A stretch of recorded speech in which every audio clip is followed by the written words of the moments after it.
ಠಾಣೆಯ ಮದಿನಾನಗರದಲ್ಲಿ ಈ ಬಾಗಪ್ಪ ಹರಿಜನನ ಮನೆ ಇದೆ. ಸುಮಾರು 9:20ರಿಂದ 9:30 ಸಮಯದಲ್ಲಿ ಯಾರೋ 4-5 ಜನ ಒಂದು ಆಟೋದಲ್ಲಿ ಬಂದು ಬಾಗಪ್ಪ ಹರಿಜನನ ಮೇಲೆ ಅಟ್ಯಾಕ್ ಮಾಡಿದ್ದಾರೆ. ಬಾಗಪ್ಪ ಹರಿಜನ ಊಟ ಮಾಡಿಕೊಂಡು ಮನೆ ಹೊರಗಡೆ ನಡೆದಾಡ್ತಿರ್ಬೇಕಾದ್ರೆ ಒಂದು 4ರಿಂದ 5 ಜನ ಬಂದು ಕೊಡ್ಲಿಯಿಂದ ಹೊಡೆದಿದ್ದಾರೆ ಮತ್ತು ಪಿಸ್ತೂಲಿಂದನೂ ಕೂಡ ಹೊಡೆದಿದ್ದಾರೆ ಅನ್ನೋದು ಮಾಹಿತಿ ಇದೆ. ಆ ಹಿನ್ನೆಲೆಯಲ್ಲಿ ಈಗಾಗಲೇ ತನಿಖಾ ತಂಡ ಬಂದು ಸಪೋರ್ಟ್ ಟೀಮ್ಸ್ಗಳು ಬಂದು ಅದನ್ನೆಲ್ಲ ಸೀನ್ ಆಫ್ ಕ್ರೈಮನ್ನು ಎಲ್ಲ ಸ್ಟಡಿ ಮಾಡಿ ಈಗ ಬಾಡಿನ ಈಗಾಗಲೇ ಪೋಸ್ಟ್ ಮಾರ್ಟಮ್ಗೋಸ್ಕರ ಹಾಸ್ಪಿಟಲ್ಗೆ ಶಿಫ್ಟ್ ಮಾಡಿದೆ. ಸೊ ಆದಷ್ಟು ಬೇಗ ಆರೋಪಿಗಳನ್ನ ಪತ್ತೆ ಮಾಡಲಾಗಿದೆ. ಅದು ನೋಡಬೇಕು, ನೇಚರ್ ಆಫ್ ಇಂಜುರೀಸ್, ಬಾಡಿ ಮೇಲೆ ಇಂಜುರೀಸ್ ಇದೆ. ಸೊ ಎಕ್ಸಾಕ್ಟ್ಲಿ ಎಲ್ಲೆಲ್ಲಿ ಇಂಜುರೀಸ್ ಆಗಿದೆ, ಏನಾಗಿದೆ ಅನ್ನೋದು ನಮಗೆ ಪೋಸ್ಟ್ ಮಾರ್ಟಮ್ದಲ್ಲಿ ನೋಡಬೇಕಾಗುತ್ತೆ.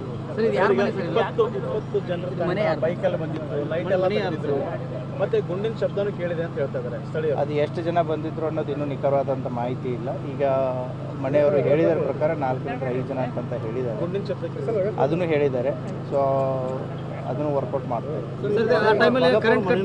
ಕರೆಂಟ್ ಏನಾದ್ರು ಕಟ್ ಮಾಡಿದ್ರು ಆ ಟೈಮಲ್ಲಿ? ಇನ್ನೂ ತನಿಖೆ ನಡೀತಾ ಇದೆ, ತನಿಖೆಯಲ್ಲೆಲ್ಲ ಗೊತ್ತಾಗುತ್ತೆ. So we need time.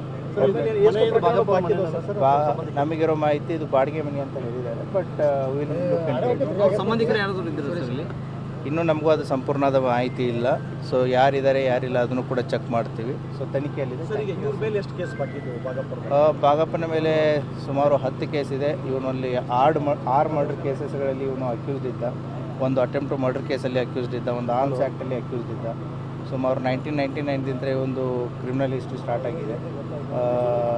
ಕೊನೆಯದಾಗಿ 2017ರಲ್ಲಿ ಒಂದು 16 ಮತ್ತು 17ರಲ್ಲಿ 2 ಸೆಕ್ಯೂರಿಟಿ ಕೇಸಸ್ಸು ಮತ್ತು ಹೆದರಿಸಿದ ಕೇಸುಗಳಿದೆ. ಸೊ ಆ ಹಿನ್ನೆಲೆಯಲ್ಲಿ ಇವನು ಕೂಡ ಕ್ರಿಮಿನಲ್ ಹಿನ್ನೆಲೆ ಉಳ್ಳಂಥ ವ್ಯಕ್ತಿನೇ ಆಗಿದ್ದಾನೆ. ಸೊ ನೋಡ್ತಾ ಇದ್ದೀವಿ, ಎಲ್ಲ ಆಯಾಮಗಳಲ್ಲಿ ತನಿಖೆ ನಡೀತಾ ಇದೆ. Thank you. ಅದನ್ನು ಅಪ್ಡೇಟ್ ತಗೋತೀವಿ. Thank you. ಎಂಟೈರ್ ಜಿಲ್ಲಾ ಟೀಮೇ ತಂಡವಾಗಿ ವರ್ಕ್ ಮಾಡ್ತಾ ಇದೆ. Will arrest the accused as early as possible. Thank you.